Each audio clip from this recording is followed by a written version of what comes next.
नमस्कार दोस्तों, स्वागत है आप सभी का मेरे YouTube channel true sales motivation पे। और आज मैं बताने वाला हूं कि मेडिक्लेम क्या होता है और इसके बेनिफिट शेड्यूल्स कैसे होते हैं। तो चलिए शुरुआत करते हैं आज की वीडियो को। मेडिक्लेम दोस्तों एक ऐसा प्रोडक्ट है जो आपको बीमारी या किसी तरीके का भी हॉस्पिटलाइजेशन में आने वाले खर्चों में मदद करता है कि अगर किसी भी वजह से भगवान न करे हॉस्पिटल का मुंह देखना पड़ जाता है तो वहां पर आने वाला खर्चा उस कंपनी के द्वारा दिया जाता है जिस कंपनी से आपने मेडिक्लेम लिया हुआ है।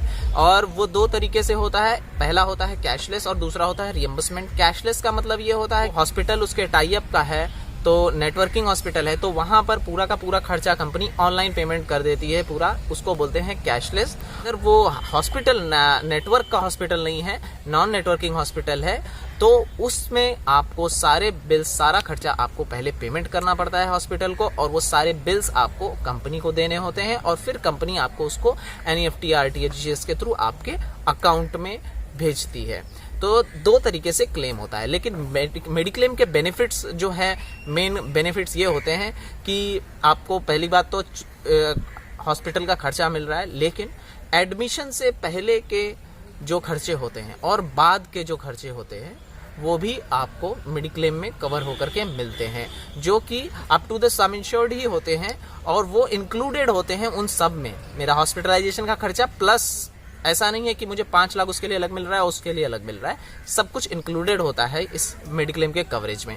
और प्लान के अकॉर्डिंग और कंपनी के अकॉर्डिंग अलग अलग हो सकता है कि मेरा पहले का प्री हॉस्पिटलाइजेशन कितना है, 30 या 60 या 90, और पोस्ट कितना है, 30, 60 या 90 या 120 या ऐसे।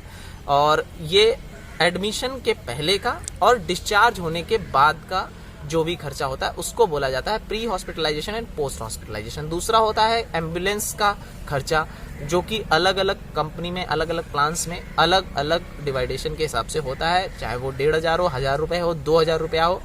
और उस पर भी एक लिमिट्स होती हैं कि वो आपको चेक करना होगा आपके प्लान में, पर हॉस्पिटलाइजेशन के हिसाब से होता है। और किसी किसी प्लान्स में ऐसा होता है कि मैक्सिमम उसमें कंडीशंस आपके प्लान में नहीं लिखी होंगी, वो सब पॉलिसी वर्डिंग्स में होती हैं जो आपको कभी पता नहीं चलेंगी, ना ही आपको कोई बताएगा।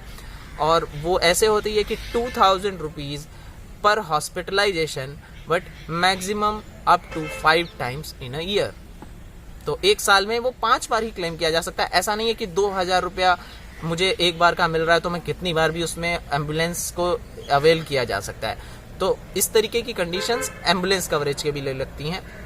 फिर आता है, आपको पता होगा मेडिक्लेम जो होता है वो प्रॉपरली वर्क करता है नॉन एलोपैथी ट्रीटमेंट के लिए, लेकिन अभी कंपटीशन का टाइम है तो ज्यादातर कंपनीज ने आयुर्वेदिक, यूनानी, सिद्धा को भी पॉलिसी के कवरेज में डाला हुआ है। तो उसकी भी लिमिट अलग होती है, 10,000 से लेकर 15,000, 20,000, 50,000, 1 लाख या up to the sum insured भी हो सकती है। वो according to plan, according to company differ करेगा, वो आपको चेक करना होगा।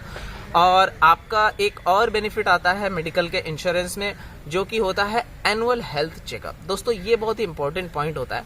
एनुअल हेल्थ चेकअप जो होता है वो ऐसा नहीं है कि मुझे पॉलिसी लेने के पहले, पॉलिसी लेने के बाद कंपनी एक फ्री कॉम्प्लीमेंट्री, लोग कहते हैं हम आपको फ्री कॉम्प्लीमेंट्री गिफ्ट दे रहे हैं, कूपन दे रहे हैं, आपका हेल्थ चेकअप आप फ्री में करवा पाओगे। तो दोस्तों ये आपको चेक करना होगा कि वो हर साल कंपनी दे रही है, हर एक को दे रही है, या किसी एक को ही दे रही है, या दोनों एडल्ट लोग जो ऐड है उन्हीं को दे रही है, या फिर वो एवरी 3 क्लेम फ्री ईयर्स पे दे रही है, या वो जब आप क्लेम नहीं कर रहे हैं उसके बाद वाले साल पर दे रही है। तो ये आपको आपके प्लान के हिसाब से चेक करना होगा।